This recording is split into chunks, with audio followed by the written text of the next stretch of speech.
जय महाकाल। कुंभ विवाह अर्क विवाह क्या होता है और कुंडली में किन स्थितियों को, ग्रहों की स्थितियों को देखकर ये होता है, इसकी पूजा विधि क्या होती है, इसको किस तरह से किया जाता है, कहाँ किया जाता है और कब ऐसी स्थिति ग्रहों की होती है जब आपके लिए कुंभ विवाह अर्क विवाह किया जाता है और किन का होता है, जातक या जातिका का। तो इस स्थिति में देखा जाए तो कुंभ विवाह या अर्क विवाह के रूप में कहा जाता है कि जब भी सप्तमेश या द्वादशेश आपकी कुंडली में प्रभावित सप्तम भाव को करें या शनि या मंगल की दृष्टि रहे, मुख्यतः युतियाँ जो देखने में ज़्यादातर ग्रहों कुंडलियों में आपको आती है, राहु मंगल या केतु मंगल की स्थिति साथ में कुंडली में आए या सप्तम भाव या सप्तमेश पीड़ित हो या अष्टम भाव में हो या कोई ऐसी स्थिति जहाँ पर ये नीच या उच्च राशि में सप्तम भाव में ग्रह प्रभावित करें, तब जातक या जातिका को कुंभ विवाह या अर्क विवाह कहा जाता है। जातक के रूप में कहा जाता है सूर्यपुत्र अर्की, उनसे विवाह किया जाता है। और उसी तरह से कुंभ कलश विष्णु रूप में, सालग्राम रूप में,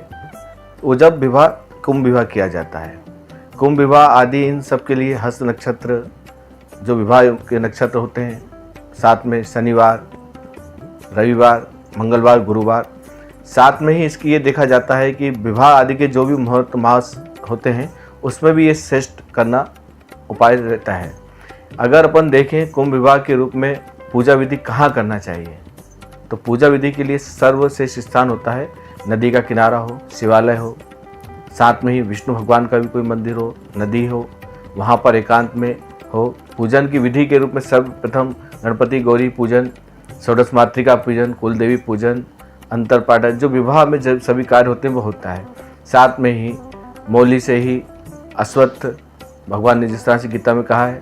वृक्षा नाम अश्वत्थ, तो उसी तरह से मौली से फेरे आदि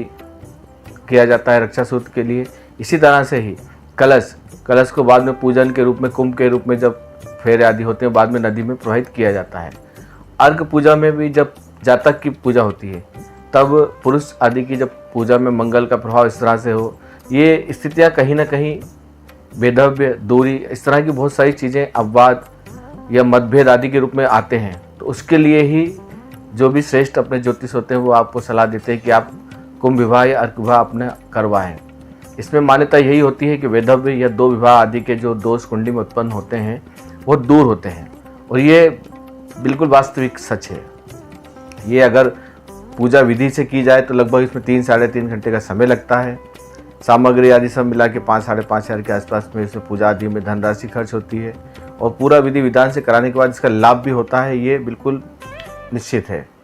इसको कराने के लिए आप कभी भी मुहूर्त आदि में मंगलवार, गुरुवार, शनिवार, रविवार, जो भी विवाह के और भी श्रेष्ठ मास या मुहूर्त होते हैं उन मासों में आप इसको संपन्न करा सकते हैं। और स्थितियाँ यहीं पर ही मेन है कि जब भी आप अधिकतर देखें कुंडली में कि सप्तमेश की स्थिति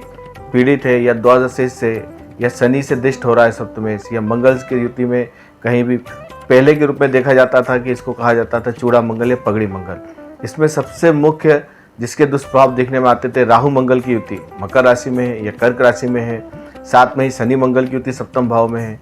तो इस तरह से सप्तमेश अपने से षष्ठ भाव में जाए या द्वादश भाव में जाओ, तब श्रेष्ठ जो भी ज्योतिषी होते हैं इसी तरह का आपको उपाय बताएंगे। तो इस पूजा का निवारण के लिए तो आप उज्जैन भी करा सकते हैं या तीर्थ स्थल पर करा सकते हैं,